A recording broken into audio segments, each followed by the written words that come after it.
Let's talk about the importance of taking care of your mental health. The key to great therapy is finding a therapist you can truly connect.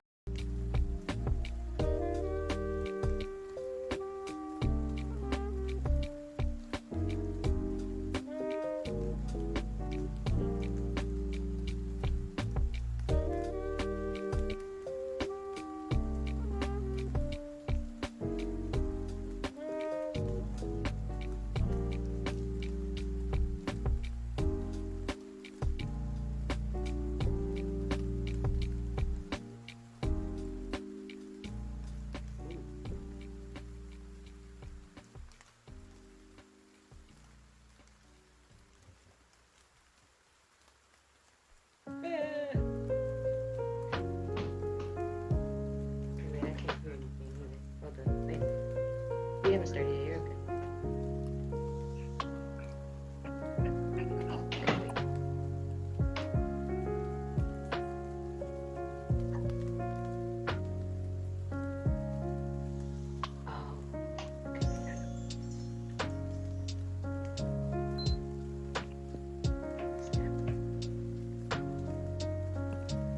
You're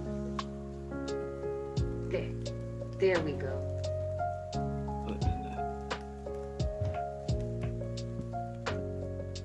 There we go. Hold on, I'm trying to get my. Okay, I can hear everything now. Da-da-da.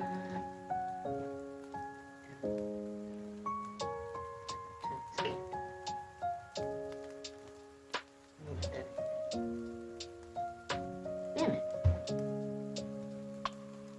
Da-da-da. How's everybody doing today? Good, how are you? Yeah. That week, It's all right? good. She's trying to speak greatness for you. Can you? Y'all hear me? Yes. I was trying to block my background, but life is saying no.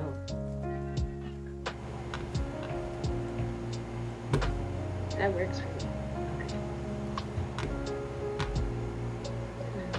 Hey, what's up, everybody? It's your girl, Tony Dominique, the podcaster that also games, aka Celebrity ATL, because I am the original showstopper, and welcome to Tiger Town.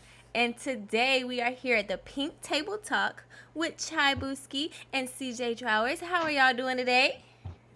Doing good. I feel left out. Why ain't y'all tell me I need to bring my gamer headphones to the table? Hey, come on now. You got to catch up. Listen. I feel like I'm left out of a big trucker convention. It's never too late. Listen, if you got some headphones, throw them on right quick. If that's what you want to do. I don't even got no headphones. I don't listen to shit. And sometimes you gotta be, your own person. Dare to be different. You know what I'm saying? Dare to be. That's what I'm talking about. I'm raw ear right now. I'm gonna do raw ears right now. Not raw ears. Hey, that's the best way. That's the best way. Not raw ears. Hey, Green Baby, how are you? How you doing? Awesome. All right, so Chabu, so you kind of know how this goes, how this flows, as far as like the show itself. Thanks, Money Matt, for the biddies. CJ, I am gonna tell you, give you a little rundown, since you don't have no headphones. No, I'm joking. Thank you for the follow, Green Baby. I hope I'm saying your name. No disrespect to the homie at the bottom, but I thought I was joining. Jinden? Gideon? Ooh, Oh, maybe you meant Gideon, like the singer? don't talk about me. Thank you, Shy Booski, for the follow. I thought it was hard. It be your own people. It be your own people. It be your own people. Oh my God. Thank you, Money Matt, for the 5 gifted subs. Oh my goodness. Thank you. I appreciate it. If y'all are in here, if y'all hear it, if y'all see us, thank Money Matt for your subs. Hopefully you stick around. See, I didn't even get to introduce. We'll take a minute. Let these subs get through.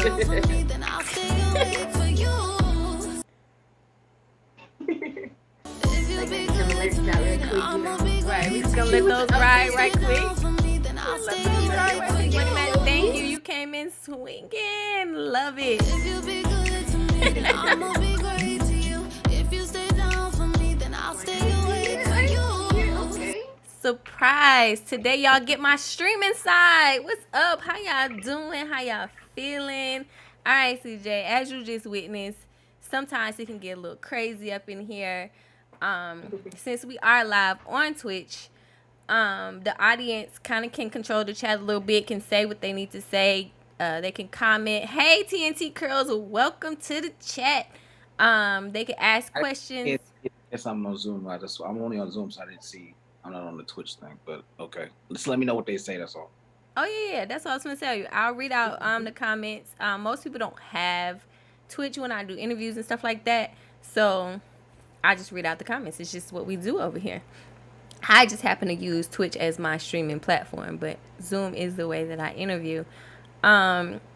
So with that being said, with the comments, I'll read them out to you. They can also subscribe like Money Matt just threw some gifted subs out to a couple of people in the chat. They can also throw what is called biddies, which is like kind of like money. It's like throwing change, dollars, you know what I'm saying? Anything, you know, as they're entertained or they like what's going on. So you may hear me shout them out as well. I also have a couple of things that they can make me do. This is Tiger Town, so I have ears. They may want me to wear tiger ears, so do not look at me weird if you see me put on some tiger ears, okay? Just don't judge me. Yes, Tony the Tigress is in the building. Okay, I'll try not to. Don't judge me. Not Money Matt with the I Get Money. Oh my goodness. Today, the topic is who benefits more out of a relationship, men or women? And before we really super dig chat, please know that y'all can, you know, say your piece. You know what I'm saying? Yeah, chime in. Say your piece, how you feel. You know what I'm saying? If this triggers you, let us know. We can, you know, we can work through that too. You know what I'm saying? We're gonna say our piece. Y'all can say y'all piece.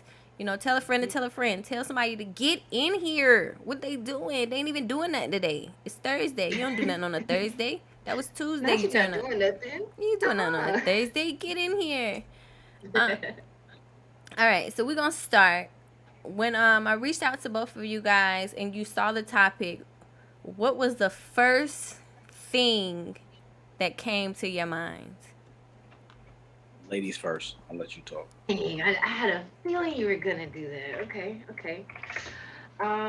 Let's see. First thing that came to my mind, honestly, was probably the stereotypes that come behind that topic. So like when it's said that guys are the main providers, when women talk about that they bring, you know, themselves to the table, you know, all these other controversial interviews that have come up with men and women talking about this topic, and it always just goes completely one-sided from what I've seen.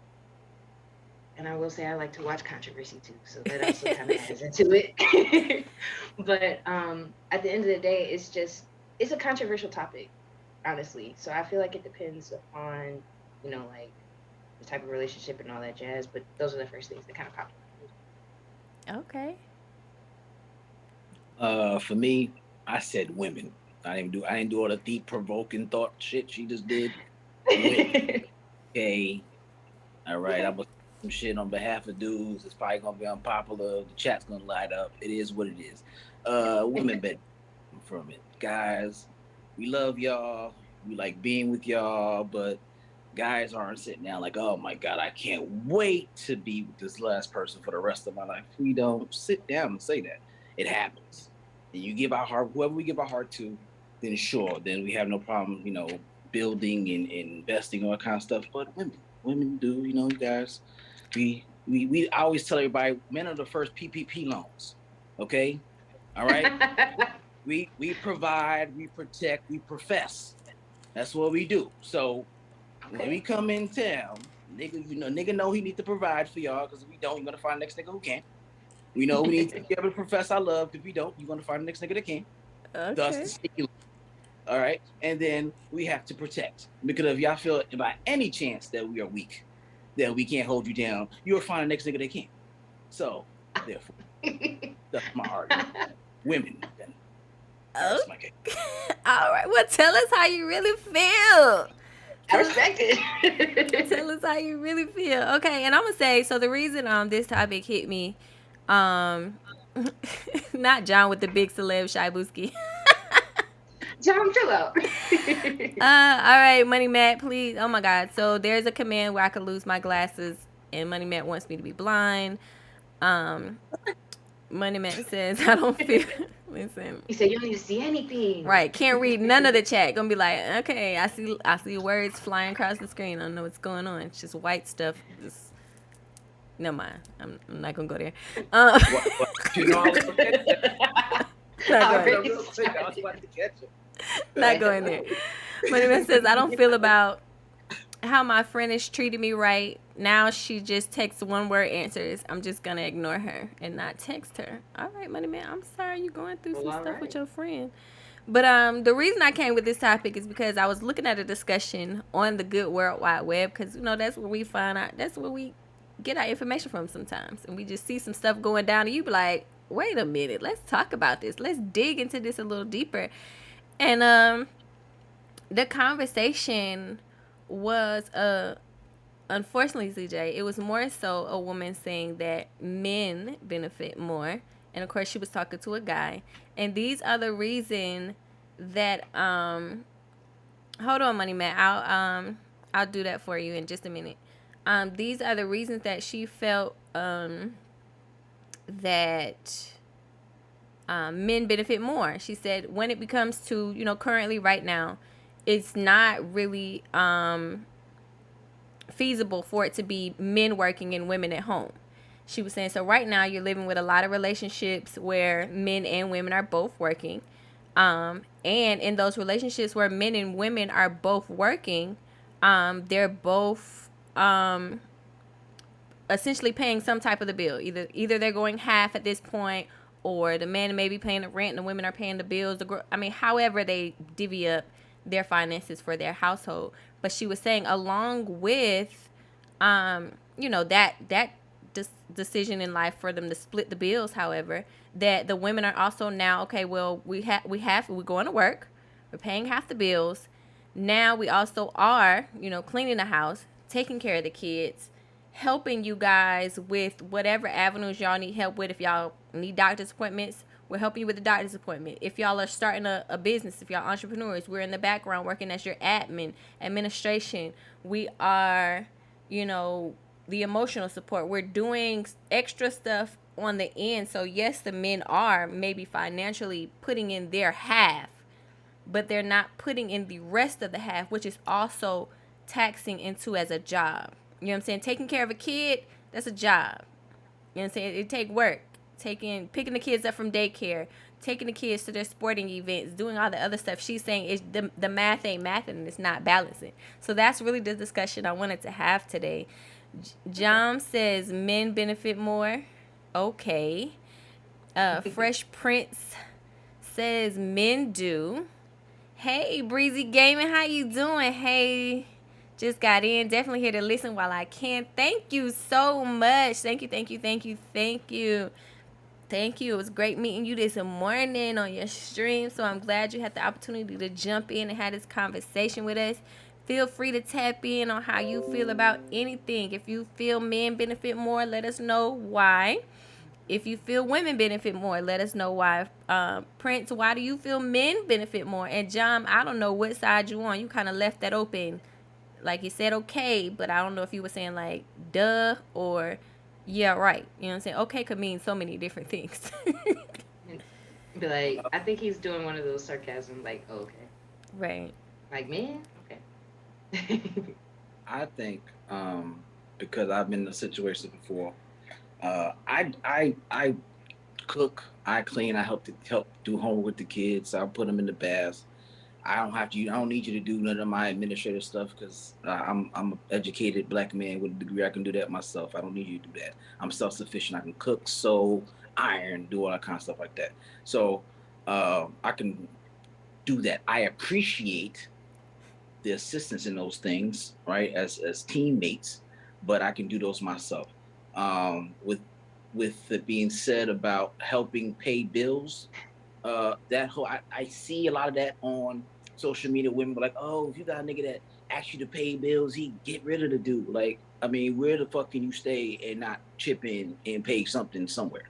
So it's okay to alleviate some of that stress off. This is not the fucking 50s and 60s no more. So the mindset of you coming home, you getting all the female getting their paycheck and not doing nothing, and the man is taking to spend all his money, and then you still want him to take you on dates and take you on vacations and still get you Birkin bags and all other kind of shit is dead. Inflation and everything else, that's just not feasible. So living in the real world, yeah, you got to pay like you weigh. Whether that's the man pays all the bills and you pay the shit that to do with the kids and the groceries and vacations, just like that. However you do it, or the man pays the mortgage or the rent and then you pay everything under the roof. I've done both those things. Whatever your financial situation is, whatever your understanding is. But it doesn't hurt for both people to contribute. It doesn't hurt for both people to schedule certain things. Hey, on Mondays and Wednesdays and Fridays, you cook. I cook on Tuesday, Thursdays, whatever, however you work it out. I think in those situations, it's just based on upbringing. It depends on whatever understanding you have, strengths and weaknesses. I'm a big person. If you're strong in this department and I'm strong in this department, let's operate in our strengths. And let's not hold a tally of you got 7 more strengths than I got. You know what I'm saying? I got 5, you got 7.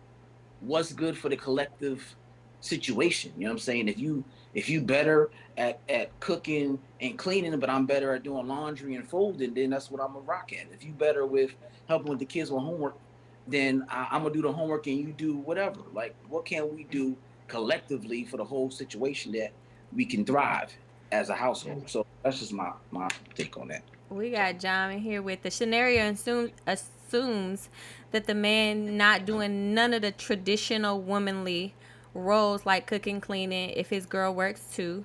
It's CJ Charles for president. He says, I can't sew or iron, but that MF spitting. And my question is, if it's more beneficial to men, how come women want so much more? Ooh, okay, I'm gonna chime in. All right. Well, as far as to what CJ was saying, I honestly completely 100% agree with everything that he said. I think a lot of the times with the women that are kind of talking about the traditional standards from prior, or the traditional stereotypes prior, I think it's a lot of those women that, what's a nice way to put it? Bougie. The bougie types, bad bitch types, not exactly strippers, but certain types of women. If you pay attention to a lot of these interviews and those types of women that are talking about this topic, a lot of them make their own money in their own means, and they kind of come at that topic in the same sense of like, well, I don't need a man to provide it for me, so if he can't provide for me, then I don't want that type of man. But I honestly feel that at the end of the day, it starts from the relationship and the dating portion, because that's where you kind of get an idea of what type of person you're dealing with, what type of person you would go into a marriage with, if that's the type of thing that you want to do. But a lot of people don't have those serious conversations, whether it's about kids, whether it's about financials, how your living situation is. They just kind of touch base on like a lot of, oh, well, this is what I dealt with my last relationship, so I don't want to do it this time. But they don't really talk about those serious topics of, okay, well, this is what I want to see in a relationship. This is what I bring to the table with the relationship. Well, what do you bring to the table with the relationship? So a lot of those conversations don't happen prior to people starting to date, talk, and, start fucking. They get caught up in all those like feelings, the feel goods. So then you don't pay attention to the important things when you 2 years down the line, because you were caught up in all the fluff and magic prior. So you then start to have those serious conversations, and then you're like, oh damn, okay, well, I don't see that the same way, or right. I don't even really like you for real. Exactly. So it's like, once you get to those conversations, then you're just like, Oh shit. Okay. Well, now I gotta I gotta fall back a little bit and see if there's somebody else. So that also kind of ties into the fact of with those conversations and things like that, women get caught up in this whole fantasy of this is the ideal, and it's honestly it's I would say from the stuff that we watch and from how we see relationships as we're growing up too. Me personally, I saw two types of relationships. So I saw the relationship that my mom and my dad had because they technically never got married and all of that jazz. And then I also saw a relationship that was healthier with the fact that my stepdad ended up marrying my mom. So I saw two different types of relationships. I saw a toxic one, unfortunately, and a healthy one. So to see those two different things and then, see the stuff in society, see the stereotypes of stuff, it kind of all plays hand in hand. I know that was probably wordy as hell too. No, John said, don't find a nice way to put it, Shy. Speak your shit. Thank you, Lonnie, for having me tabbed up. He says, speak yours. Let's see. Breezy Gaming says, I got caught a bit because of an ad break, but I did get the back half of CJ. And yes, I do definitely agree. It's about what we can do together, strengthen each other mutually, and overcome whatever weaknesses they are together. So just to piggyback on you for a little bit, Shy, I would say that communication is the biggest issue on a lot of platforms, because I personally feel, and I say this a lot, that there's somebody for everybody. And most people don't think that, but there really is. Like if you a kinky person, there's another kinky person out there for you. If you are a churchy person, like you like, Lord, the Lord is the only person that can lead me and I'm in love with God, there's another person that's out there for you that's just as churchy or that follows the doctrine like you do. If you're just a real chill person, if you're a smoker, if you're like, there's someone out there for you. But for some reason in this good worldwide of the web, we're not able to fall in line or link with the people that match our energy. You know what I'm saying? It's like we always end up with someone else, and it could very well be because of what you're saying. We're not having those conversations. Men are physical creatures, so they're looking, and you see somebody, she fine, like let me get into that. You know what I'm saying? And then not saying that it's the main way, but it's a moving into like, okay, she's fine, so I wanna get into that in a sexual way. But then it's like, okay, since women are emotional creatures, we're like, okay, he likes me, I'm pretty, oh my God, he's feeling me, this must be something. And there's a disconnect because there was no communication that, one, it was even supposed to be a relationship. And a lot of people end up into a situationship, into a long-term something that they're like, wait a minute, how did I even get here? How did I even get here?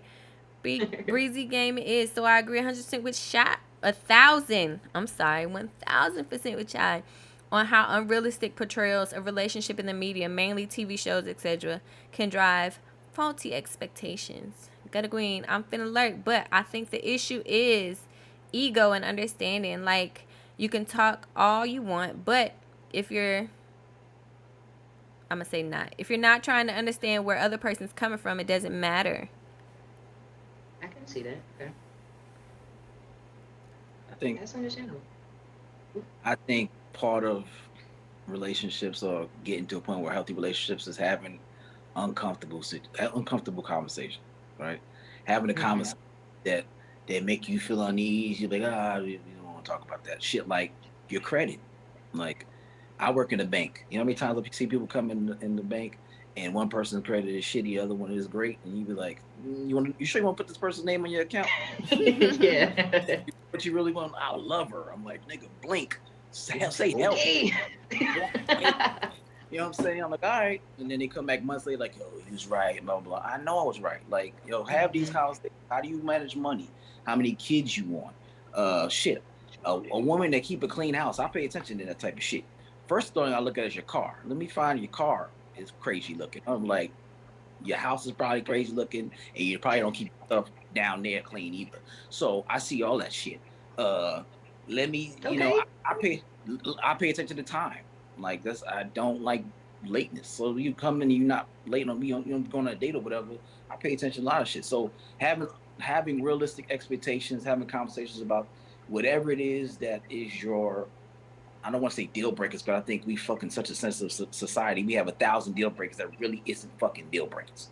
You be like, this that serious. But some things you just be like, all right, well, mind the sand. This is what it is, and you know, let's talk about these things. You talk about those things up front, and you should be fine for the most part. You figure out what you can deal, what you can't deal with, and if you can't, you just move on. Like you said, there's people out there for everybody. The problem is you gotta kiss 1,000 motherfucking toes to find that person, because that's such a minority. If you got a special type of kink into foot fetishes and shit, it's gonna be hard to find someone who's a foot fetish. If you went to fucking It's a watching whole Star Wars, website for that. No. So right. So it's such a small sector of time. That's why it's hard to, you know, you meet so many different people and y'all mismatch because y'all not having those type of communication and conversations. You know what I'm saying? Now, I am going to play the devil's advocate right now, right quick for y'all. Because, CJ, while, you know, you can sew and, you know, make ballerina dresses for recitals and, you know, cook gourmet 5-course meals and all that, you, to me, in my world, because essentially everything is based on what people deal with in their own personal world. You know what I'm saying? If you say there's no good men out there, there may be no good men in your specific sector of the world. So for me, I would say you are definitely the exception to the rule, but not the rule when it comes to men. And I say that because every man can't sew. Everybody didn't go to home ec when they was in school. You know what I'm saying? They just didn't. You know what I'm saying? Every man can't cook. You know what I'm saying? Every man can't, you know, handle his business and stuff like that. And a lot of times people say, you know, men need a woman. You know what I'm saying? It's said very, very often that men need a woman to really help them become a man. That's like a big debate out in the world. You know what I'm saying?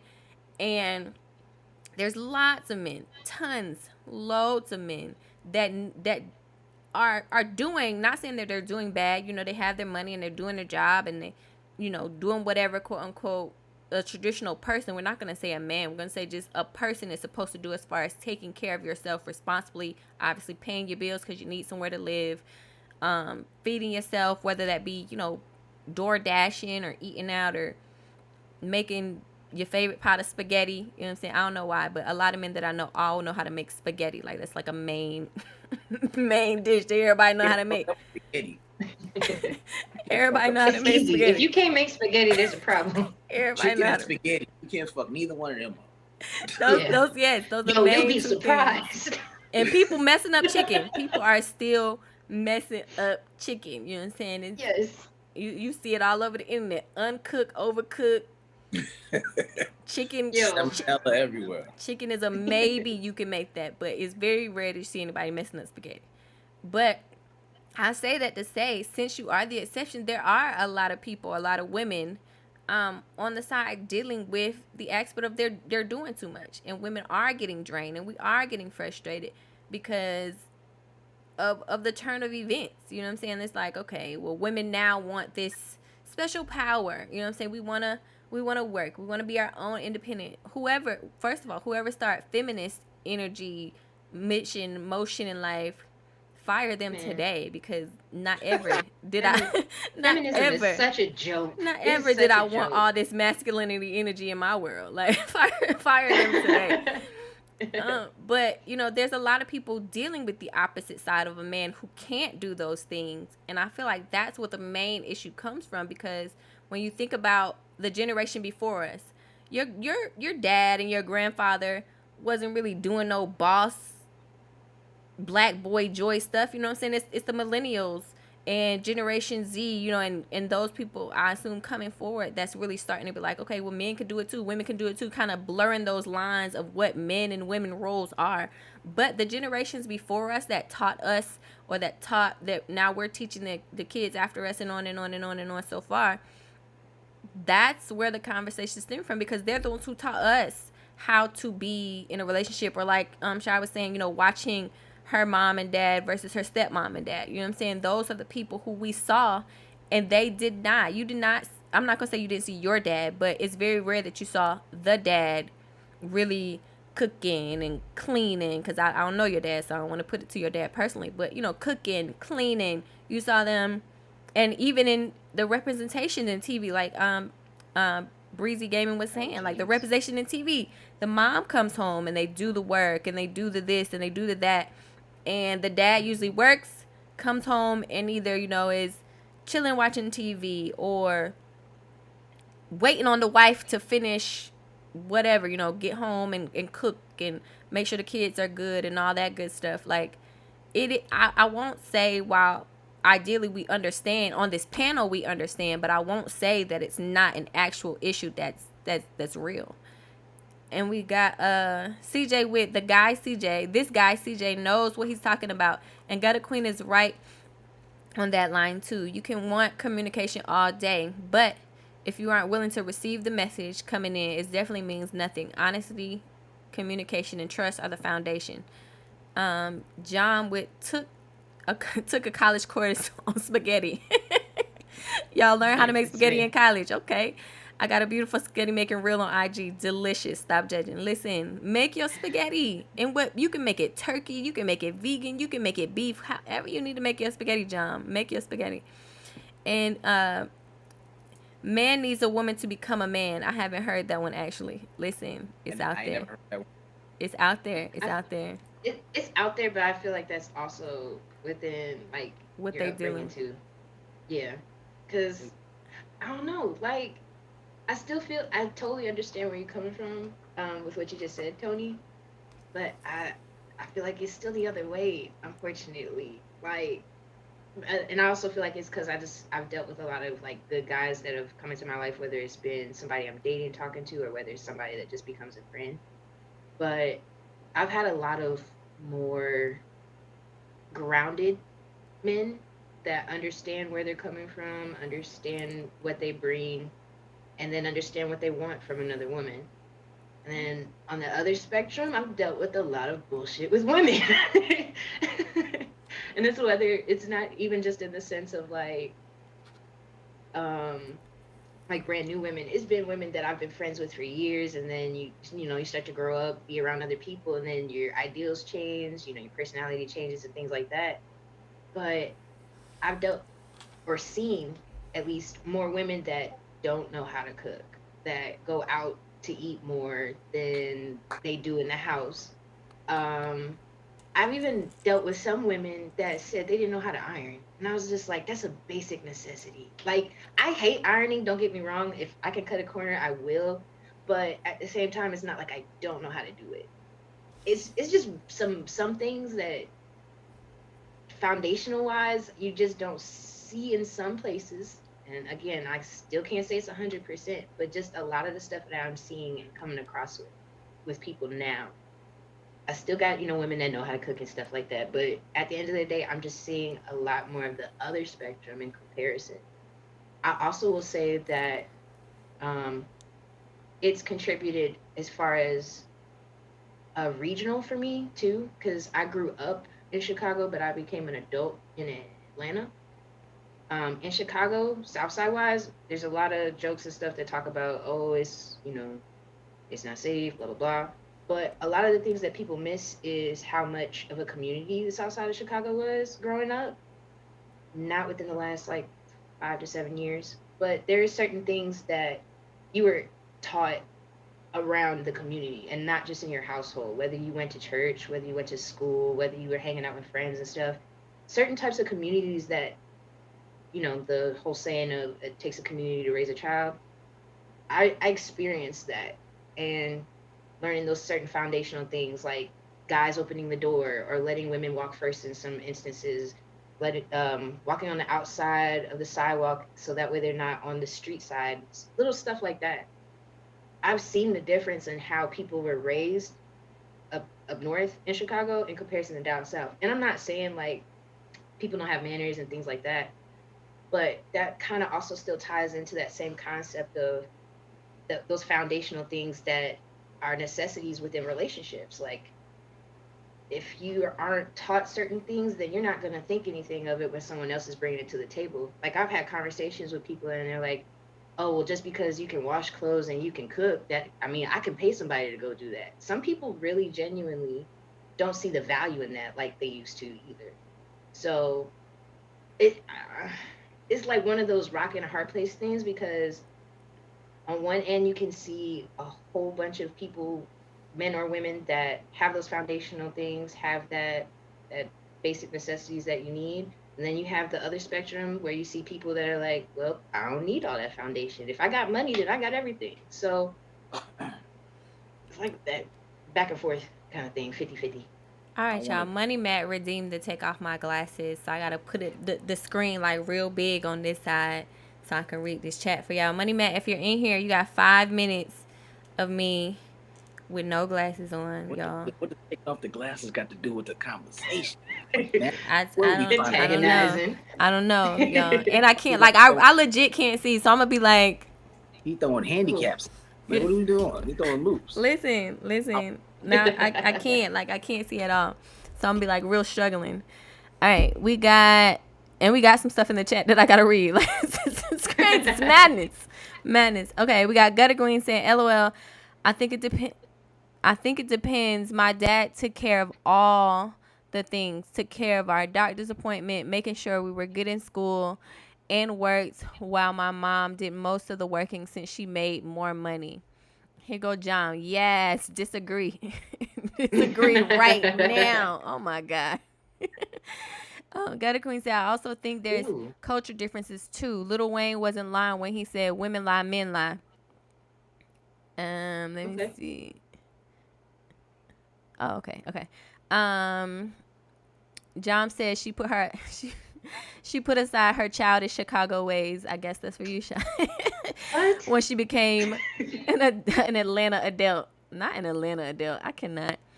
That's because we scared if she get too close to the streets, it's calling her name. You know what, John? You gotta go. And not today. My lady won't be for the streets. Stand closer to the building, ma'am. Gutter Queen says, I mean, a relationship is more than who can wash dishes or who can make more money. Yeah. And John says, exactly, Gutter Queen, because he wants to see if she's a vision beyond her being able to see. Oh my gosh, John, whatever. That's where people get effed up. They think that these things compensate for being a decent human being. Poetic snaps. And I will say, first, let's ask. Let me ask before I just assume. You know what I'm saying? And I'm asking it this way because I just learned out that everybody haven't been in one. So, have you guys been in a relationship, and are you guys in a relationship currently? Haven't everybody been in a relationship? No. I just found out that somebody in my chat has never ever dated anybody. Oh. Okay. No, I'm separated, but no, I've been in relationships before, of course, obviously, but I'm separated now. But yeah, that's my situation. I am in a relationship, and I've been in a relationship.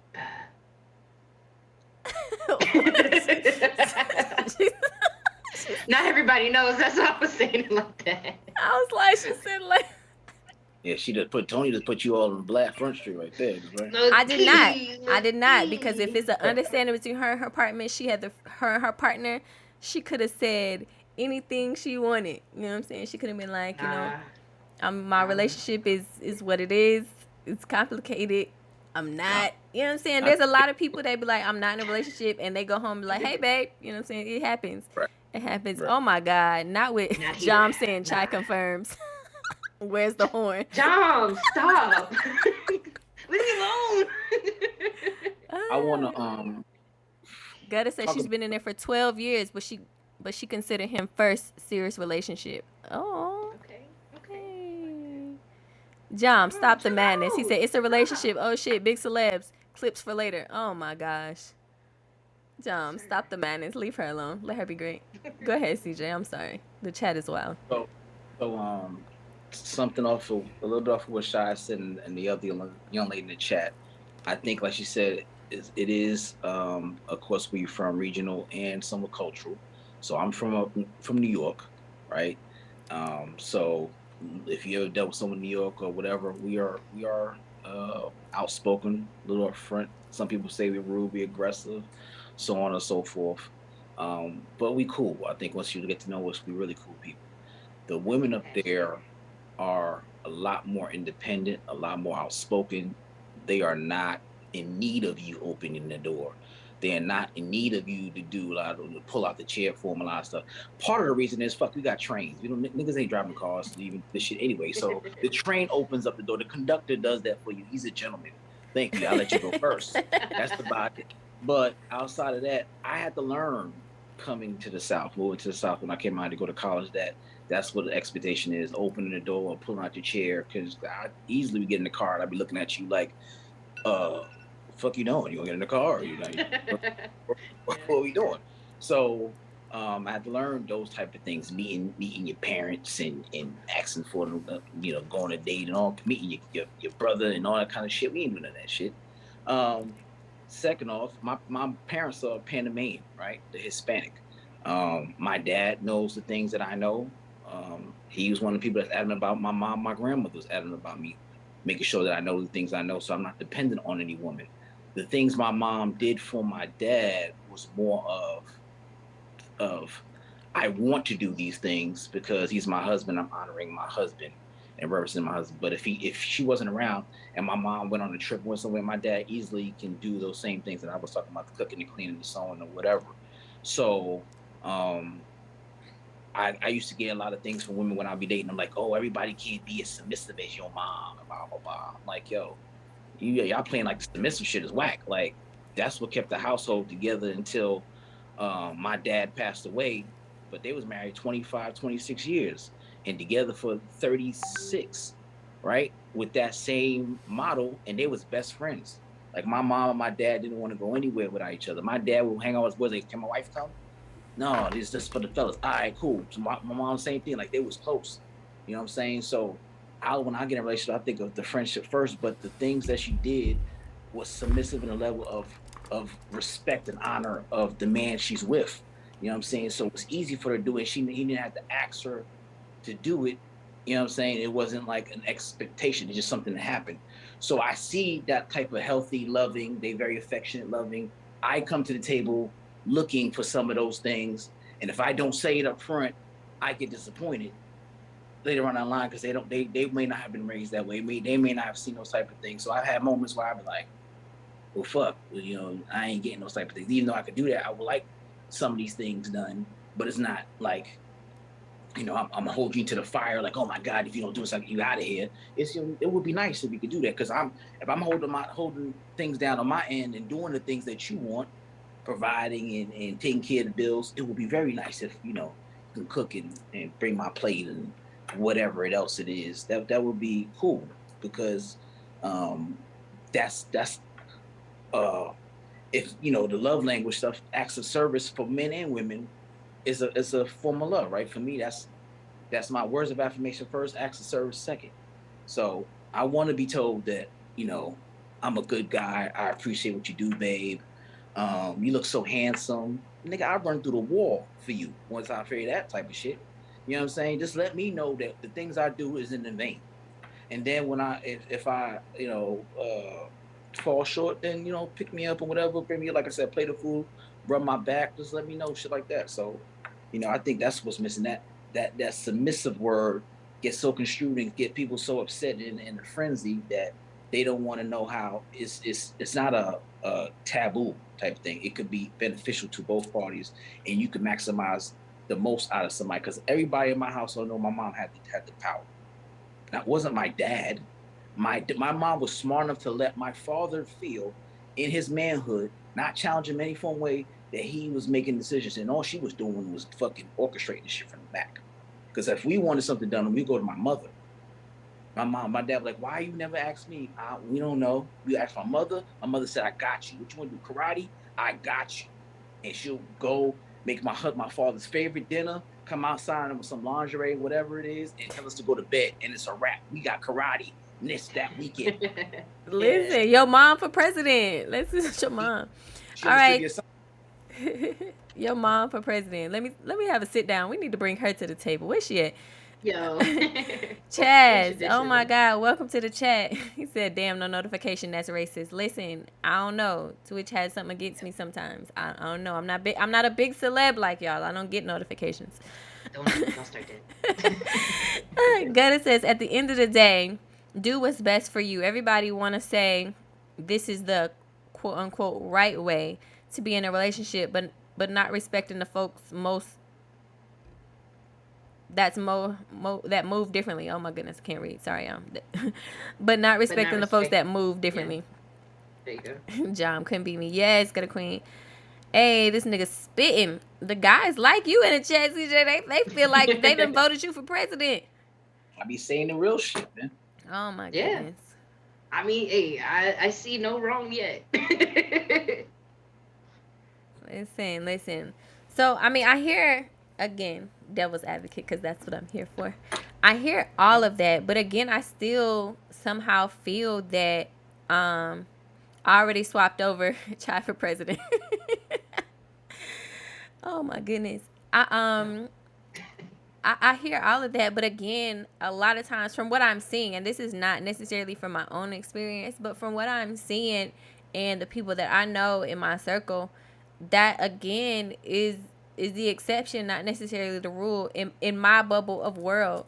Because while I do agree, in the day of parents that, the mom in many scenarios did orchestrate the company. They maybe the dad is the owner of the company, but the mom is the CEO, the head person, saying, making sure everything functions within that business. But maybe it's because in this day and age, and again with that, women power.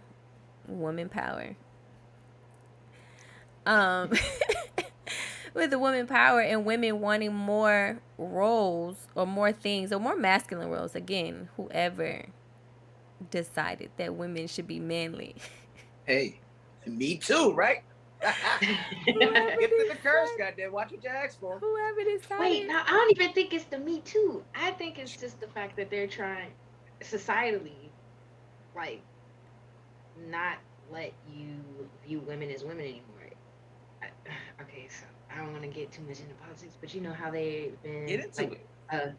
Riza, okay, so like Riza Islam, where how he talks about the black community and the black household, and he'll sit here and talk about the fact that the woman leads and the men follow, but not in the sense of like, oh, she's a dictator, oh, she's in charge of everything, but more in the sense of like, when women nurture and care for the man, then that helps them to feel more confident in their selves and the things that they're doing, so that way they're a better man for not only themselves but then the woman in the relationship and the household. It's like everything plays hand in hand. So when you take away womanhood and what it represents and then mix it all together, and it's like, well, if everybody can do it, then you don't really need anyone to lead someone, because you can do it and you can do it. There is like a reason why you're independent and you're independent and you're independent. Right. We're all independent. Exactly. So it's like when you take away masculinity and femininity, you're also taking away those nurturing aspects that come with it too. But you don't really talk about that, because at the end of the day, what's right for society is, at the end of the day, well, the man is the leader and then the woman follows behind. But it's really, the man may lead, but the woman looks out for the man. The woman, covers his back while he's covering the front. It's hand in hand in everything that they do. And that was something that I was taught foundationally wise. And as a race, kind of, we were taught that in our households in a sense, but it's been broken down over the years because of the fact that, unity, and everybody's going to be on the same page, and the Me Too movement, and feminism, and LGBTQ, all the alphabet committee. Like, it's a whole bunch of other things that have now tied into what we see as a society today that then kind of graze up what relationships really were foundationally and what they were meant to be for us growing up and through the years and things like that. Because it's not like monogamy, for example. Monogamy wasn't even a real thing back in the day. It was really polygamy because of the fact that Men, yes, they gravitate and may be attracted to other women, but at the end of the day, with that same concept, other women in the household, they still took care of everything as a unit. They still worked together to make sure that the entire community was together and not just that one person or that one man. Yeah, they may, have relations and stuff like that, but polygamy was more than just having multiple women to have sex with. It was building a whole community so that way your community takes care of each other, whether it's the kids, whether it's the house, whether it's your emotions. It's all of that tied into one.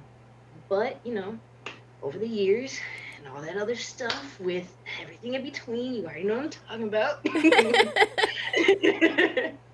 all those other things, they try to make it look like it's something that's not ideal. Well, you don't want all those women in your house. Well, you don't want all these things. You don't want your man to look at other women because then he's not looking at you. Like all that bullshit. But if you really read into stuff and then look into the history of things, like everything that we're idolizing now wasn't really how things were prior.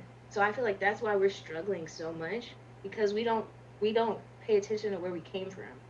And I'm saying this.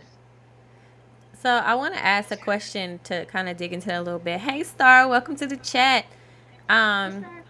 Because and this may be a controversial conversation, I don't know, but leading back to the understanding of obviously what polygamy was specifically created for, and you say like the man taking care of the household and the woman, do you feel like it was also put in place for women to be able to do the same on the opposite spectrum? Like, can there be multiple men in the house? CJ, I already know. I seen your posture. I seen it. Can it be? And I have to ask the question because we are in that time where we do have women as the center of some polygamous relationships. Like it is a thing now. We can say, oh, it's not natural, it's not anything, but I mean, we say that about anything. You know what I'm saying? Like Gutter was saying earlier, at the end of the day, it's just letting people be who they are, what works for them. But for the sake of this conversation, can it be flipped? You know what I'm saying? It's still a village. It's still people, coming together to take care of it, whether it's the woman in the center or the man in the center. Can that be a realistic idea?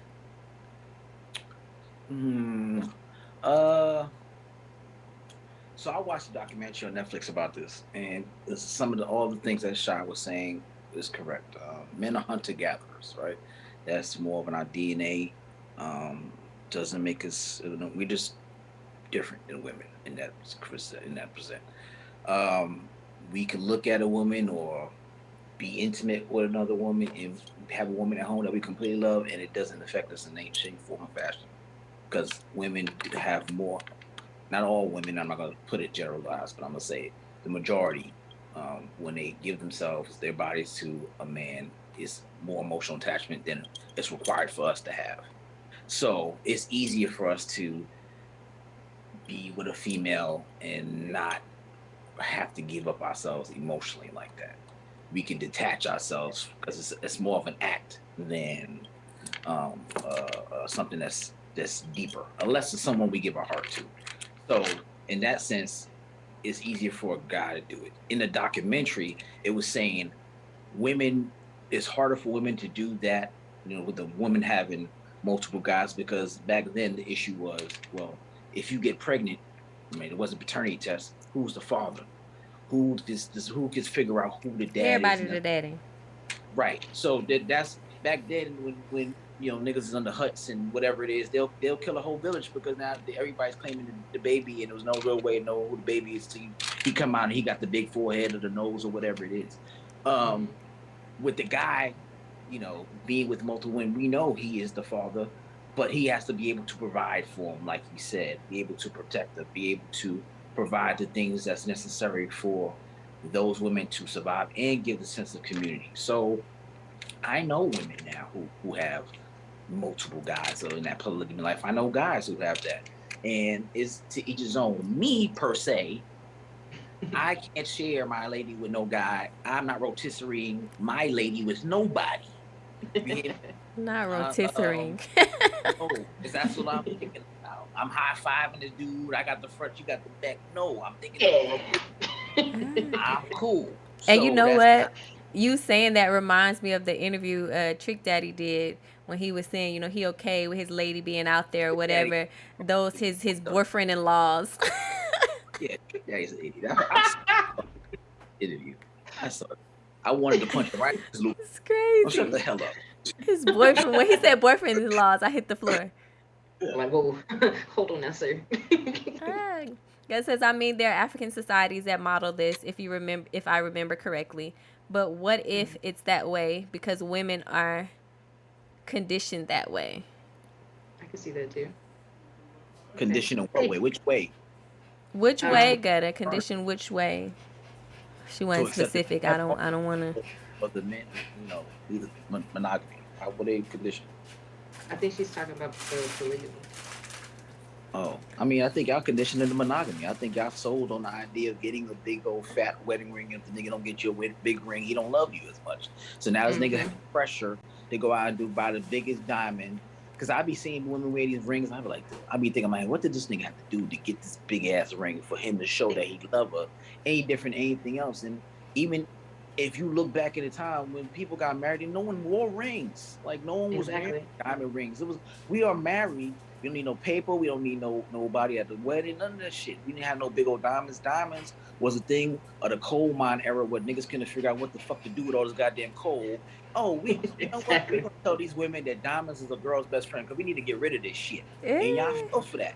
So now here it is, niggas busting his ass, working double shift to make sure he get you princess cut, whatever ring, so you can show up to your girlfriends, and it's ridiculous. It's a competition. He don't even got to say so in the wedding. He can't pick what cake he want to eat at his own goddamn wedding. So he gets the guy to buy the biggest guy. She said, but what if women are conditioned to connect more emotionally to dudes? Well, I'll chime in there.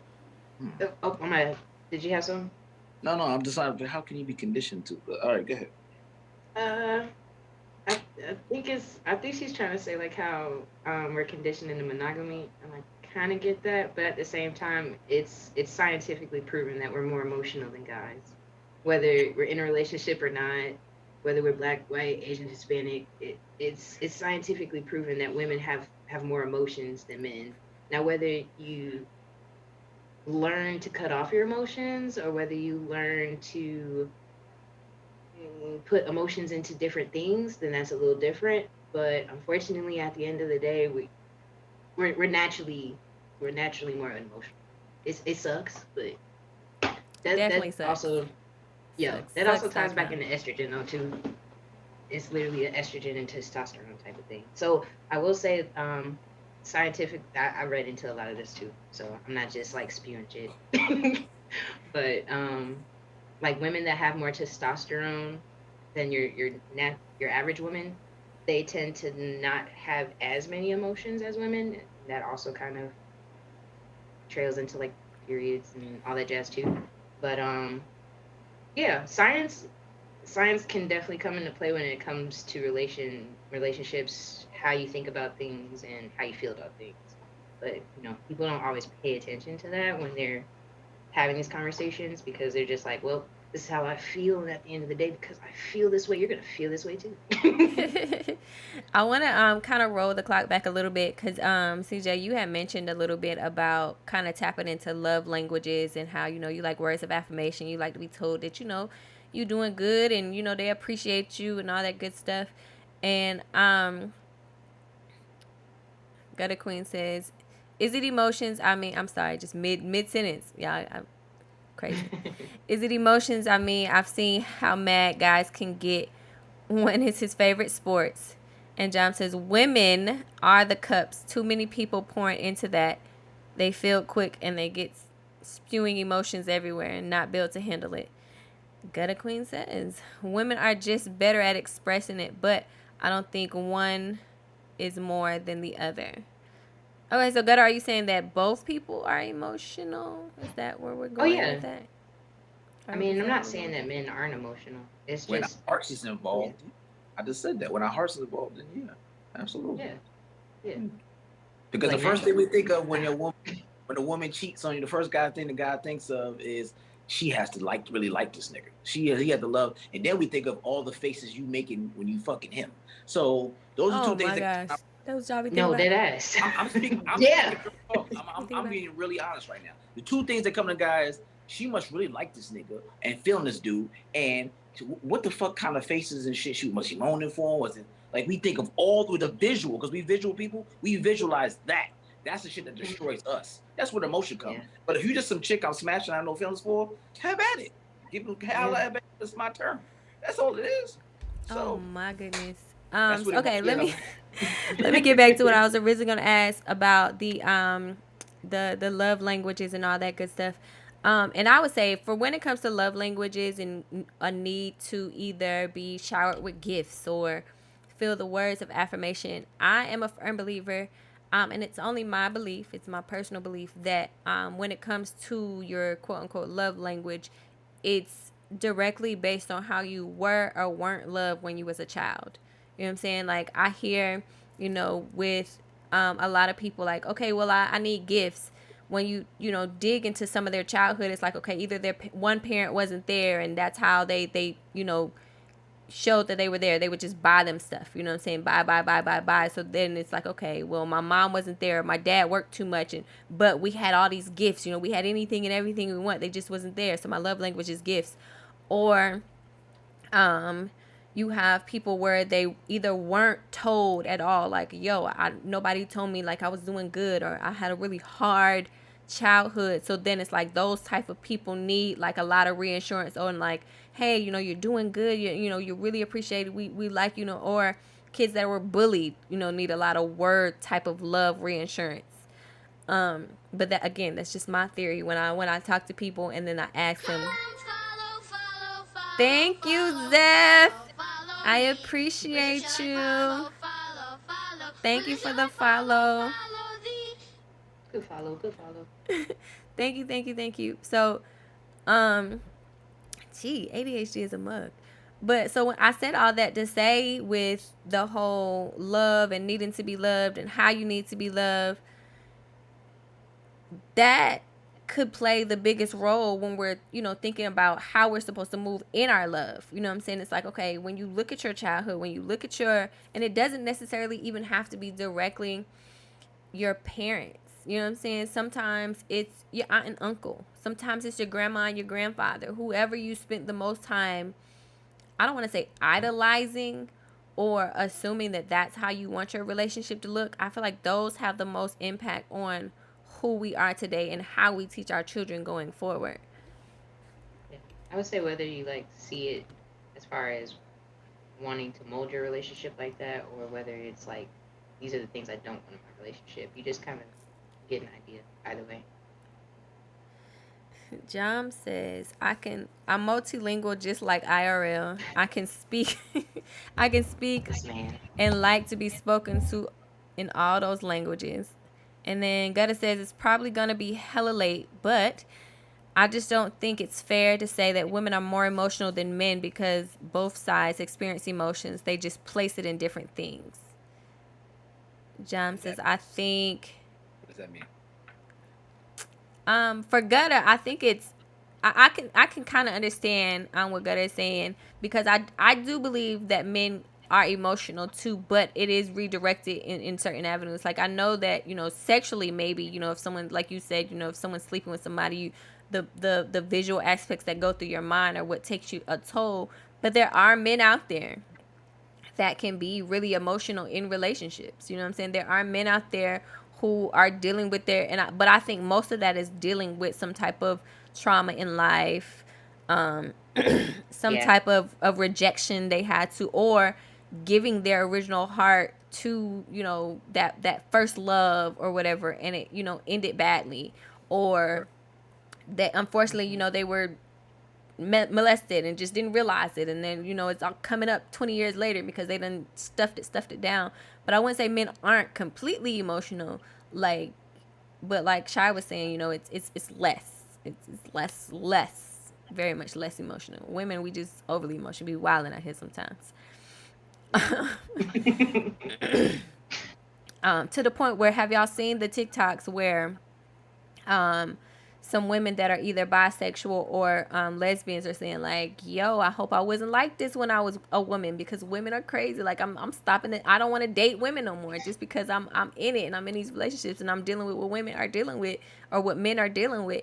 And they like, I can't. How are y'all dealing with this, men? Have y'all seen any of those? It's just me. I spend a lot of time on the internet, y'all. Tag me on those. Please send me those to my TikTok. I've never seen any of them. It's a new thing. It's well, I don't know if it's a new thing. It just I don't know if started. it's new. Yeah, I was gonna say I don't know that it's new. It just recently started coming onto my timeline, and I'm like, this is wild. This is hilarious. Please. It's freaking hilarious. I think that's what they meant to, like, women form emotional attachment to those they get intimate with faster than men. Yes. Zeph in the building. Thank you so much for the follow, Zeph. I appreciate it. Okay, you talking to John and Zeph. Y'all having your own personal conversation over here. Wait, we don't think men are emotional? Zeph, so the conversation is that women are more emotional than men, and men's emotions are related to a specific thing. I think is that what we're saying on here? Like, it's not just free. Women have free emotion. Like, we're emotional about our hair when we wake up. We emotional about men. We emotional about it's Tuesday and we just don't feel like it. And men are specifically emotional to, like, okay, well, I love this woman. How could she do this, that, and the third? But if everything is good and great and gravy, they really just like, okay, it's cool. We ain't really got no emotions about it. I mean, we got emotions about other things. We get angry, we get happy, we get stuff. But I'm just talking about emotional, what is related to intimacy and how we get attached from it easier than females can. But you guys do get emotional about those type of things that we do. But we get angry, we get we get happy, we get those type of things. Emotions are fleeting, don't last long. So making decisions on fucking temporary feelings is stupid. Make it permanent on temporary feelings is asinine. There's no way your feelings will come into play and that should work for you in the best decision making. Logic and practicality works every time. So when it comes to my emotions, I try to push them shits and keep it in a good compartment. Yeah, I'm gonna need to come talk to some of my female friends. Yeah, could I be like, all right, you get all that? We're gonna send them this video right here. Yeah, because I feel like they need to hear some of this from a different type of man. I'll be doing something. We're gonna send them. We're gonna clip some portions out and say, here, just take a look at these. Feel this. Just look, watch this. Here's a little emotional care package. Yeah. Emotional care package. Okay, is there a way? Because also personally, I feel that it's simply just a lot of people misunderstanding the makeup of men and the makeup of women. Because Shai, you kind of tapped on that a little bit, talking about the estrogen and the ABCs and 1, 2, 3, Y, Z, Z's chromosomes, like of the physical makeups of who we are as individuals. I think a lot of it comes into play with that as well. Because, at the end of the day, men are men and women are women, and we're supposed to be like that. We were made how we're supposed to be made, whether we're emotional, whether we're non-emotional, whether we're physically, made for a certain thing or whatever. And I feel like once we understand those two avenues, it's always, I personally hear a lot of, hey, Money Matt, welcome back. I personally hear a lot of, well, women are this, women are emotional, women are to this. And it's like, okay, well, we're supposed to be. That's who we are. And if you like a man and you want to be with a masculine man, say that. You know what I'm saying? Don't bash women for what makes them who they are.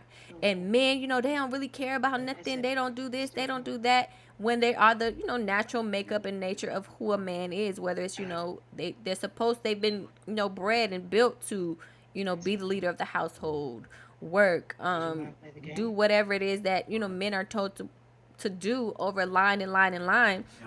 And then we sit and we bash each other for our natural makeups.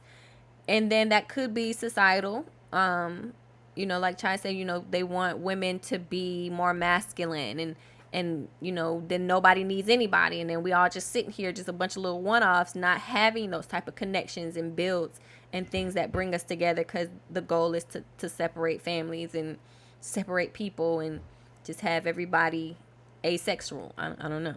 I don't know what we're trying to do. But I feel like the question that I'm trying to get to here is there a solution in trying to fix, or maybe not even fix, but to kind of help it come a little closer into line where we can both flow, male and female, in a more peaceful state? Yep. No. I'm gonna say no only because of the fact that they're not doing it to genuinely help people just be themselves naturally, whether it's more masculine or feminine. They're doing it to create more controversy. So, I mean, there's not saying as a whole, but there's some people that, you know, are working to make sure that people are able to be themselves full heartedly, whether they're a little more emotional, like we were talking about earlier with the men being a little bit more emotional than your typical women, things like that. But societal wise, I mean, it's not for the benefit of everyone being comfortable as who they are. It just isn't, unfortunately. And you see how some people are fighting for that in a general sense, and then you see how societal wise it's being taken advantage of. Like when you talk about Western in comparison to Eastern, like country wise, and people talk about the United States and how everything is so sexualized in comparison to across the seas in other countries where it's like things aren't as sexualized. So prior to all these different establishments being made through capitalism, maybe, but after capitalism, no. Okay.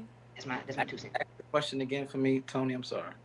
Is there some type, before I ask the question, let me go ahead and say, John, coming to our own culture, broke up homes and spewing you didn't need each other and eating popcorn while watching us trying to figure it out. Jeff, you got to respond to the question. Go ahead and put it in the chat. So the question is there a way to kind of fix or move the disconnect between men and women and make it flow together better, since the ideal is to, you know, deal with breaking up homes and separating us and making us all, you know, independent individuals? Is there a way to bring it back together? And I'm assuming specifically maybe in the Black community, because that's where we see the most divide. So I'm going to say yes. And this is why I'm going to say yes. I think the key to that is one word: vulnerability, right? If we allow ourselves to be vulnerable, it opens up a lot more understanding and clarity. Um, it's a conversation like a lot of my homeboys will have amongst ourselves, whether they're married or in a relationship or something like that. We don't feel like we can unload a lot of the things that we have going on or speak to it without feeling like judged by a lady or looked at as less as a man and all kind of stuff. Even with our homeboys, you know, we gotta, you have to have a tight circle with your homeboys to even say some of the things that leave you vulnerable out there. Like, oh man, go ahead with that bullshit. You gay as fuck. So Exactly. it's level of vulnerability for men to come to ladies and, you know, maybe cry or lay our head on their shoulders. Like, man, I always tell, I've been in a relationship where I said, look, I'm tired of being Superman all the time. Sometimes I want to be Clark Kent. Like sometimes I want to show moments of I ain't got it, and I want to be able to say, yo, I ain't got it. I ain't got the answers. Yo, I can't figure it out, and you be okay. And now look at me sideways like, what's this weak ass nigga here? So the level of vulnerability for men to be honest and be transparent. Like I tell women all the time when they be like, yo, just tell me the truth. If you tell me the truth, everything gonna be good, right? And then we test those things and we tell you the truth, and you spaz out. Guess what? We're not doing next fucking time. We're not telling you the truth. We're not telling you about if we, because the only thing I really want to know the truth about is if we fuck someone else. You don't want to know the truth that you look fat in that dress, that you don't cook that shit no more. That shit wasn't good. Don't cook it. You don't want the truth about those things. You want the truth about the things that, you know, keep you up at night. No, the truth is the truth. So we're gonna be always vulnerable, or we not gonna be vulnerable. That's how men are. We don't have no middle ground for us. So either you're gonna let us lay our head in your lap and cry and have a moment where we are vulnerable to make those type of changes for our family in those communities, or everybody just be tough. You tough, I'm tough, and you know, everybody just like you said, a one off. You know what I'm saying? I'm over here, I'm gonna do what I do. I ain't gonna say shit. You over there, you gonna do what you want to do. You ain't gonna say shit. Vulnerability is the key. everybody being honest and being able to be vulnerable and speak their truth without feeling condemned, judged, or feel less than that. And a lot of times it's men feeling that way. Trust me, men are having conversations like we can't even say these type of things without our ladies looking crazy, so we just keep that shit to ourselves. And now you get niggas like Kanye, and y'all wonder why niggas' mental health is off, because he got a lot of shit to get off his chest and he can't. So Yeah, I ever want since his to. mom passed, yeah. So I want That's to dig another into topic. that a I'm little sorry. bit, just a little, because I hear that all the time, and while I understand it, I don't believe that that's where it should end. Like, I do understand that, you know, when men open up those emotions to feel vulnerable to their woman or whatever, and whether it be, you know, hey, I cheated, or I'm going through it, I'm having money problems, I lost my job, whatever the situation is, you can't dictate how it's supposed to be gone through. You know what I'm saying? If you tell me, if we're dating and you say, and a girl comes up to you and they say, hey, you know, tell me the truth. Like, did you sleep with her? And you say yes, it doesn't have to end with that. The issue is you have to deal with it all. You know what I'm saying? Knowing that we're emotional creatures, yes, we want to hear it, but we also want to resolve it. Y'all want it to be like, oh no, yeah, I did it. All right, cool, you know the information. Let's go ahead and have lunch. You can't do it that way. You can't. You have to be like, okay, well, now you've now hurt a person. They want the truth because they want to understand. They want to deal with whatever combative information that is, whatever issues and emotions that are already going on inside of them. So whether you tell them or not, if they're needing confirmation from you, they already have in their head that you are. So it's like, okay, so they're now dealing with the emotion of, am I tripping and making this up, or is it real? So now when you make it real, now they have to deal with the bigger issue of like, dang, that side of me that was hurting, I have to deal with that emotion. And you have to allow them the space to deal with that emotion and work through it. If you do something wrong to somebody, you can't be like, okay, yeah, I did it. I told you I did it. Okay, it's breakfast time. You know what I'm saying? You gotta like, okay, well, you hurt a person, and whatever consequences come with what you did, you have to deal with that. Whether it's them spazzing out because, you know, some people deal with anger like that, or whether they're, you know, crying all the time, or whether they go out and cheat, because you have some people who feel like they gotta, you know, okay, well, you did it, I did it too. You have different people who deal with hurt and emotions different ways. So it's about, okay, this is the problem, this is what I did, or this is what you did, or this is what the issue for us is. How do we get past that? And we always want to end it with, nobody wants to, men don't like a lot of conflict, a lot of drama, a lot of issues. But at the end of the day, when two people are coming together and one of them is super emotional and the other one is slightly emotional, we two different people. Women are women, men are men. Like, you gotta work through that. However you work through that, whether y'all want to stay and figure it out, or y'all decided, look, I can't do it. I'm sorry, Shy, go ahead. No, don't apologize. You gotta get your thought out. Okay, get your thought out. As far as with what you're saying, I agree with what you're saying, but at the same time, I don't think that that's the greatest example, just because of the fact, like, when it comes to infidelity, of course, it's going to be a kind of controversial topic in a general sense.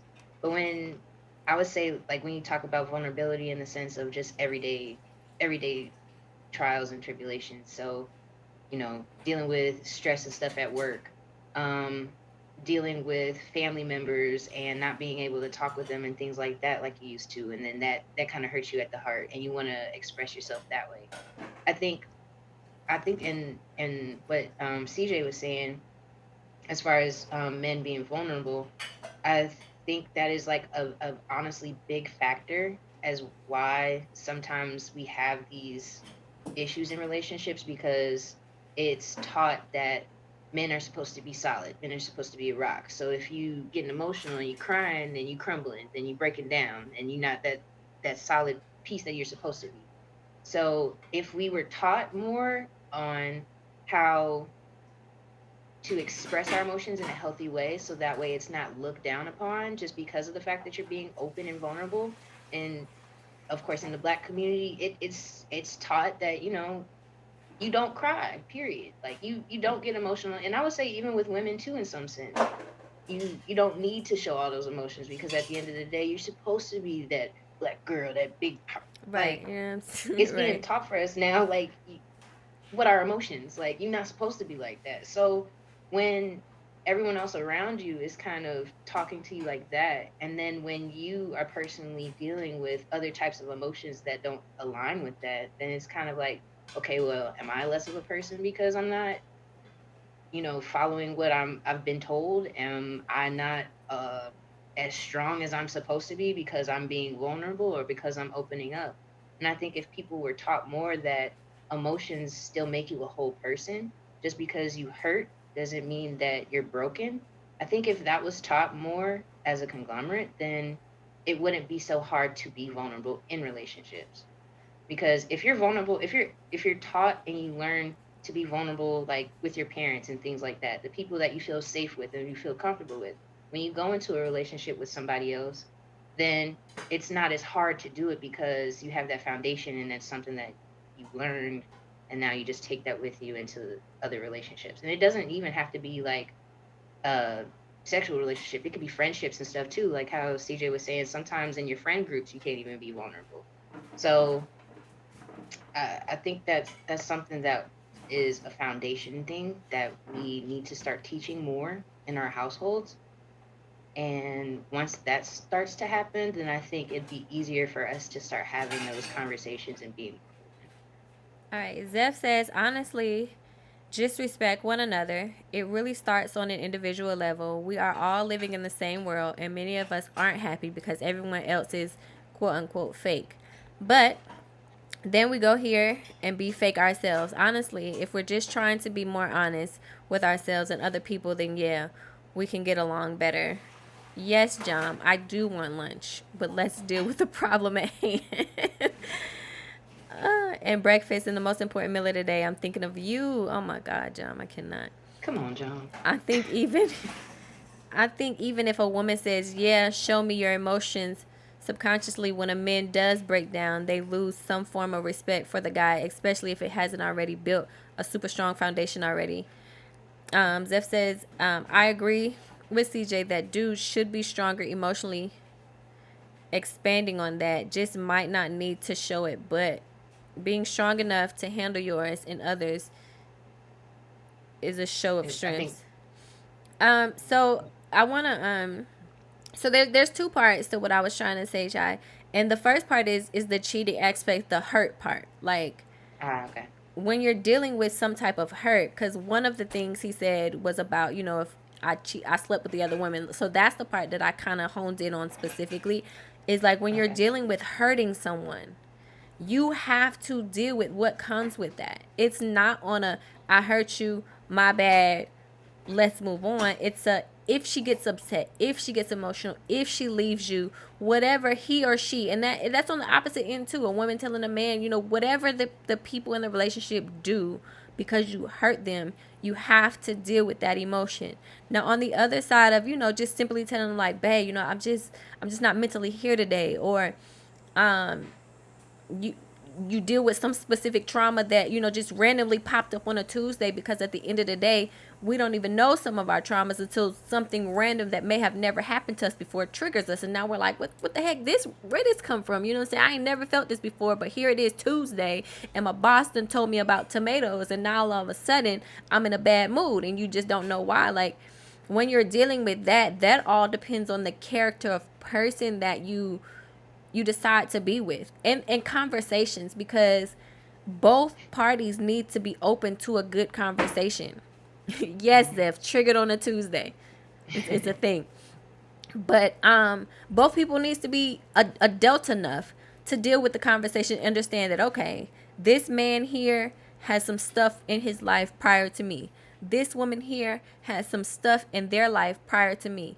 Am I willing to walk the journey of whatever could unfold as we walk together? And is this person worth it? It's going to be good days. There's going to be bad days. There's going to be emotional days. When I look at my man, if he has a breakdown, am I woman enough to understand that he is a human? Yes, he's male, but he's a male human, and he has to deal with whatever he has to deal with. Is he man enough to look at me and say that I'm a female human and I have to deal with what I have to do with? And are we strong enough individually to deal with those emotions together? That you got to think about the person that you're with. there's some women who have, you know, been trained, been in their mind like, oh, like you said, men are strong. How dare you be weak? My daddy was always strong. My daddy wasn't there. My uncle was strong. Like, you got to be strong because that's how their dynamic of life is. But then there's some women that's like, look, I'm here for you to support you. But then you get some men who have been, it's been bred in their brain like you can't. So it's not necessarily the woman not being like supportive of you emotional, but if your own combative self of like, I don't feel my self-worth if I'm going through a certain emotion and now I gotta talk about it and my friends talking to me about it a certain way. It's all everybody understanding that we all have stuff to deal with. Are we mentally strong as individuals to deal with it though? I mean, honestly, if you aren't mentally strong enough to have a confrontational conversation with your partner, realistically, I don't think you should be in a relationship. I'll just be simple as that. If you can't have tough conversations with people, and I would say starting with your friends and family, and if that's a problem for you, then until you can figure that out, I don't think it's healthy for you to get into a relationship. Because how can you handle hostility if you can't handle it without another person? Like, if you can't handle your own trauma and your own issues, then how are you able to deal with someone else's? And I'm not saying, you know, everyone has to be 110% healed from all of this drama and the pain that you go through. No. But to be able to understand your own emotions and then be able to articulate how you're feeling and the things that you need, whether something happens, and the things that you don't need, whether something happens. I think that is very important. And Zeph wants to add, and am I going to be okay if it doesn't work out? And that's a big thing, Zeph, is we get in these relationships, and if it doesn't work out, we break down. We can't function no more. We can't move. We can't flow within anything. Like, you know what I'm saying? We have to understand that every single relationship is not going to lead to that deluxe apartment in the sky. Some relationships are meant to teach us specific parts. Some relationships are meant for us to go through a certain thing. Some relationships are meant to reveal specific things within ourselves that we didn't know. You know what I'm saying? You may get a woman or a guy that triggers something in you, but that may be because you simply needed that to be triggered to quote unquote heal from it. If you never deal with it, how do you know that it even exists? Zeph says, I agree with Chai. You should probably learn how to handle personal conflict before getting with someone else, or at least be willing to learn.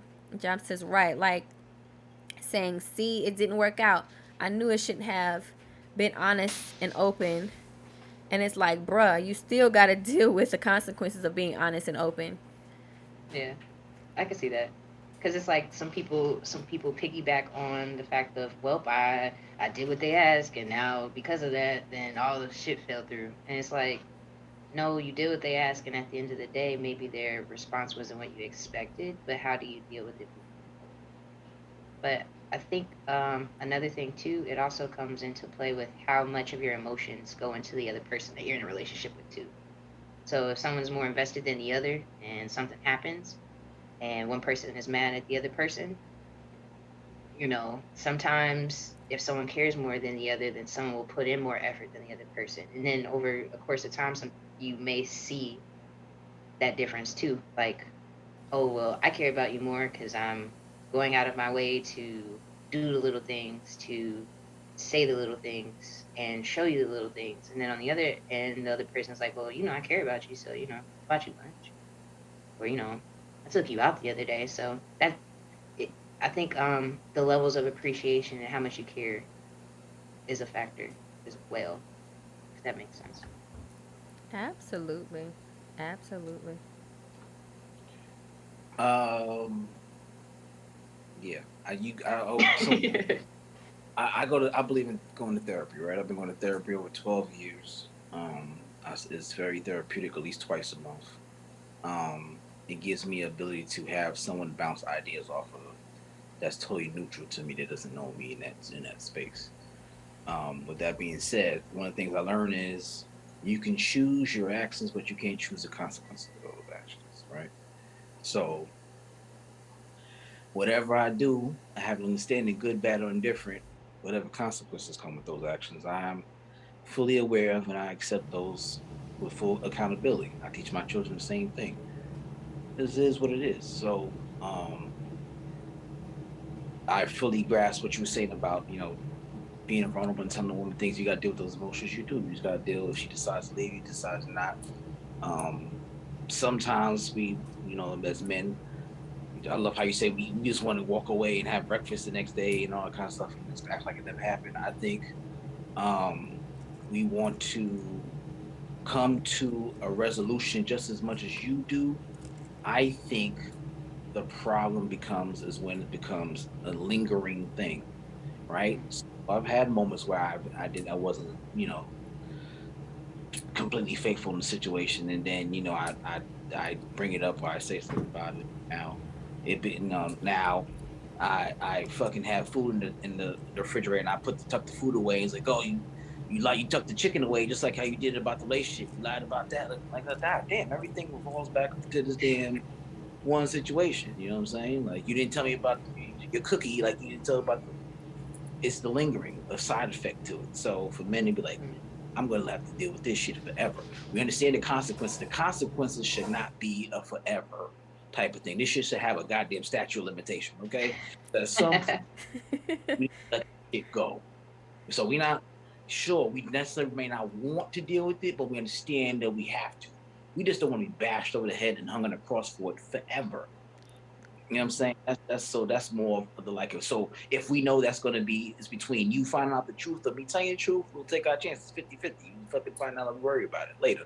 But if it's going to be us being hung on the cross for every single time we do, we're not going to tell you. So when women have the understanding, we have no problem in telling you that stuff. It's the lingering, long-lasting effect of it. It's so, yeah, you can have those emotions, but shit, how long am I going to get bashed in the head for this shit? Like, it's not fair. Guys, if, I know a lot of guys, you cheat, the woman tell you cheat, whatever, we deal with those emotions, we deal with the visuals, and then we get to a point where, all right, it didn't happen. I can't take that moment back, right? That's how men process, because I've had these conversations with guys, like, yo, the shit happened, I'm not happy about it, I can't take that moment back, so what the fuck I'm gonna do? Either I'm gonna walk away, or I'm gonna deal with it and figure out how to get past it. If you're going to stay, you got to get past it.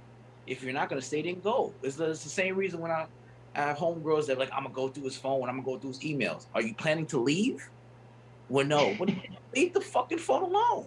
Like, I agree with that. If it's not an exit plan to this situation, shut up, because all you're going to do is lead yourself to total agony.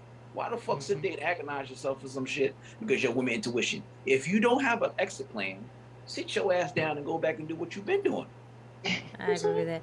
Zeph has a question for you. She says, CJ, this question is for you from Zeph. It says, have you ever been in a relationship/situationship that you had to question your idea of who you are as a man? If so, how did you grow from those feelings? And he also says he respect that, gotta respect the consequences of your actions and learn from them. Yeah, I've been in situations where you question yourself, because again, like similar to what Shai was saying, they have women certainly have expectations of who that man is supposed to be based on what they see in the media, what they see at home with their daddies and their granddaddies and all kind of stuff like that. I've had people like, oh yeah, you don't hustle like my dad or my dad to do. Well, I do have a work ethic spirit, strong work ethic spirit. So much so, I collect fucking PTO on sick days like Pokemon cards. I don't take time off. And this becomes the issue in a lot of my relationships. So you get that comparison, but do I have a hustle and drive? Yeah, I'm not going out here and working 17 and 15 fucking jobs to prove to you I'm a hustler. Why? Because I'm of the nature of, and I learned this from a Jewish man, work smarter, not harder. I remember coming to my father's job and coming to meet him for lunch, and it was a Jewish man, and I was 16, 17 on my way to Foot Locker, and he said, what are you doing, son? I said, I'm about to take my dad to lunch, and then I'm gonna go out here and go work, because I'm out here grinding, trying to get money. He said, let me tell you something. The only people that say that type of thing, no disrespect, are African Americans. You say hustle, you say grind, you say all that kind of stuff.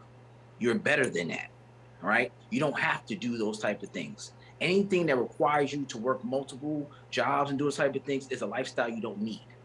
You work smarter, not harder. You don't cut corners. You can work with good, strong work ethic and be exactly what you need to be and work in an efficient, effective way. So to those guys that be thinking, I gotta stay busy, I gotta do that because people are looking at me and expecting the kind of thing, brother, my brother, is 24 hours in a day. And you need to be able to effectively, efficiently get the things you need to be done in a timely fashion. So yeah. When I meet those type of women, you just kind of be like, yo, I do what I do. And I can match whatever effort your daddy or whatever other Negro is doing and be just as effective, if not more. So you just know who you are, you stand in who you are, and you don't change on that. You stand 10 toes down and with a full grasp and saying, yo, this is who I am, this is how I move. And that's all there is to it. Big fact. Okay. All right. Okay, all right. I feel like we had a lot going on here today. Thank y'all for coming on the Pink Table Talk. Thank y'all for being here. Y'all, anybody in the chat, does anybody have anything else to say on the topic at hand of who benefits more out of relationships, men or women? If you do, go ahead and drop it in the chat. If not, we're not going to hold these wonderful people any longer. We done kept them captive for almost 2 hours. I'm sure they got other things to do other than, they don't, because who wouldn't want to spend all day, all night with me? It's a great thing to do. No, I'm joking. But I really, really appreciate y'all for coming on the Pink Table Talk and having this discussion and conversation with me, because I feel like it's something that needs to be had. You know what I'm saying? We got to figure out how to move a little more effectively in our relationships, specifically, especially in the Black community, because we be going through it. We get all type of crazy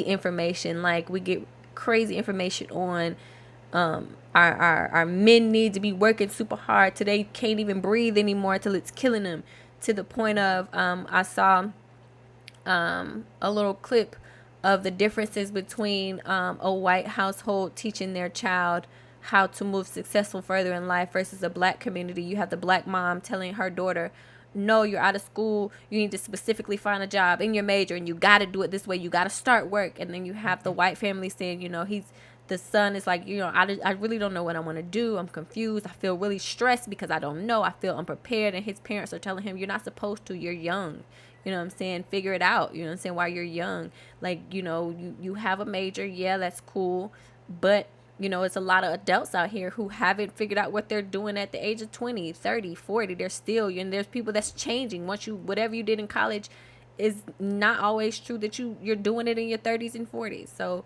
just relax. Don't stress yourself out in a young age. And it's so differently because we out here stressed. We stress. You know what I'm saying? We, like you said, we hustling. We working 9 jobs. We got to have 13 streams of income. And it's not like, and we got to be, our hands got to be in each and every one of them. Like, it's not like passive stream income. It's like, no, I'm working. I'm making shoes in my back. I'm making t-shirts. I'm still burning CDs, DVDs. I'm making digital content. You know what I'm saying? We're doing every single thing that requires us physically to be present, to the point where we can't breathe and we're exhausted. We cranky, we mad. We can't be in an effective relationship because we angry. We tired. We really just tired. We tired and we need a snack. That's it. If we get some sleep and some food, we all happy. Steph said, I came in a little late, but I'm glad I caught the end of it. Good talk. Let's try not to be assholes to one another. Selling incense on the subway. Yes, selling incense. We be doing the most. You know what I'm saying? We be doing the most, to the point where selling tilapia out my kitchen. Listen, fish fries, everything, star. We doing too much, and we gotta find a way to effectively find peace in ourselves. That way we can find peace in collective. So is there anything else y'all want to add to the topic at hand that we didn't discuss or cover?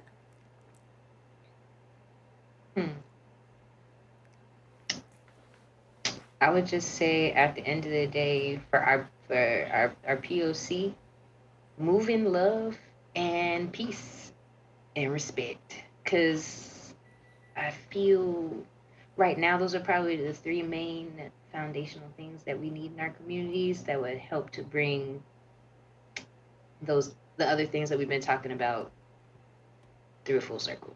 So that way we can come together. Like, that sounded kind of wordy. I just want to plug myself. Can I do that for a second? Absolutely. Go ahead. Tell the people All right. who you are.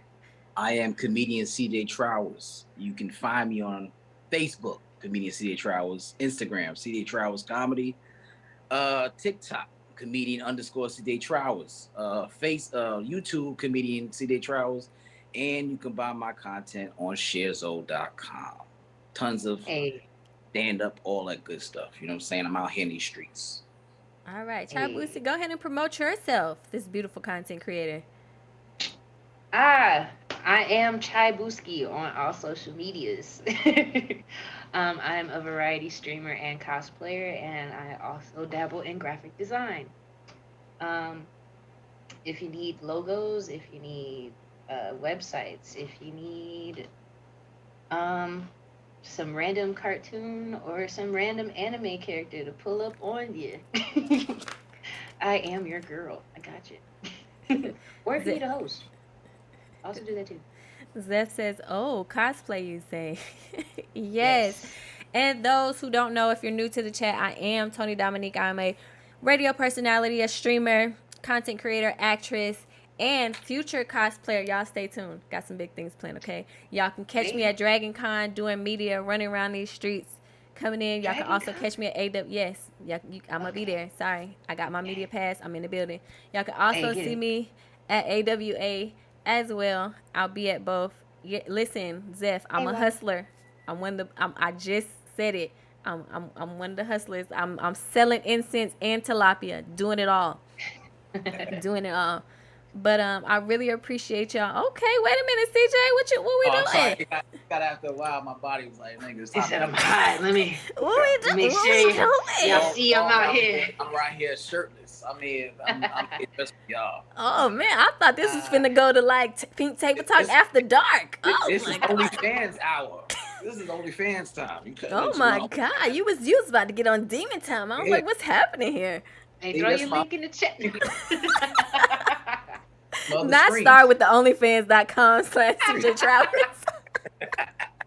That's right. Yes. Do not click the link, y'all. That's not a real link. I don't know. He didn't mention it, but you might be surprised. I might show you what to do with a mic.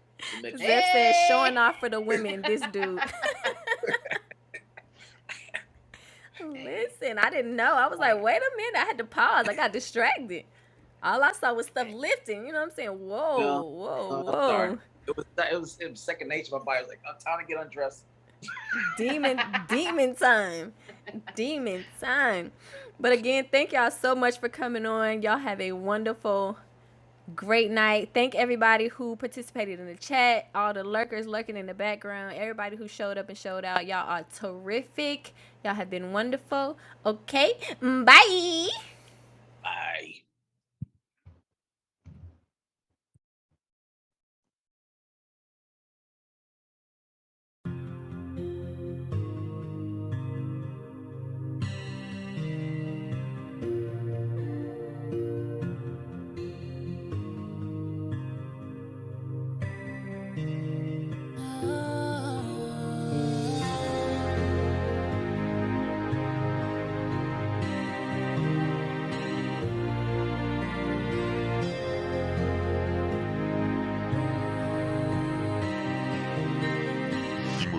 Productions.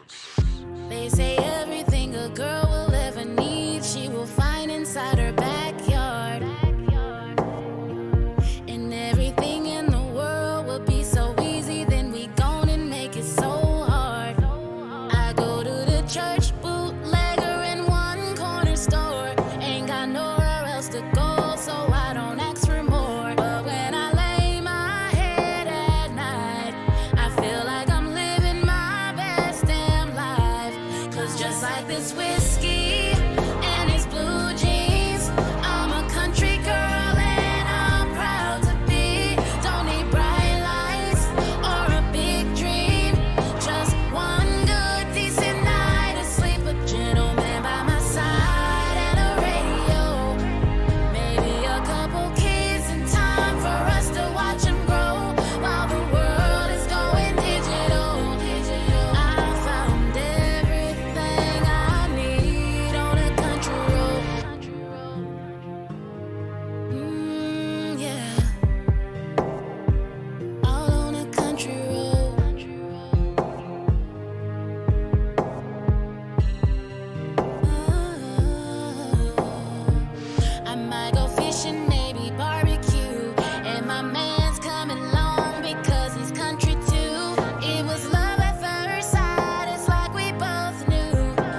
we stick together.